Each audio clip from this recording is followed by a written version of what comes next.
दोस्तों सवाल को यहाँ पर ध्यान से देखिए। यहाँ पे लिखा है आज से 80 दिन बाद कौन सा दिन होगा।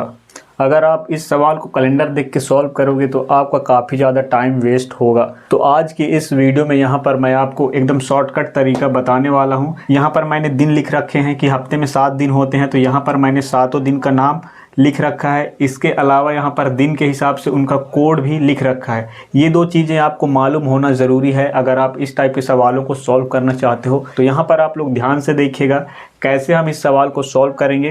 तो यहाँ पे लिखा है आज से 80 दिन बाद कौन सा दिन होगा। तो यहाँ पे 80 लिखा है, तो सबसे पहले यहाँ पर आपको 80 लिखना है। उसके बाद यहाँ पर आपको धन का चिन्ह लगाना है। उसके बाद यहाँ पर क्या लिखा है आज। तो आज कौन सा दिन है, मान लीजिए कि आज है शनिवार। तो शनिवार का कोड क्या है, यहाँ पर 6 है, तो यहाँ आपको 6 को जोड़ देना है। अब 80 में जब हम 6 जोड़ेंगे तो ये हो जाएगा 86।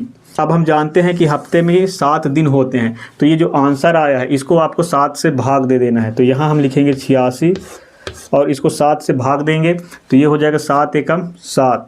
अब 8 से जब 7 घटाएंगे तो यहाँ पर 1 बच जाएगा। उसके बाद यहाँ ऊपर 6 बचा है तो ये यहाँ पर नीचे उतर जाएगा। अब यहाँ पर हम 7 का पहाड़ा 2 बार पढ़ते हैं तो 14 आ जाता है। अब 16 से जब 14 घटाएंगे तो यहाँ पे बचेगा 2।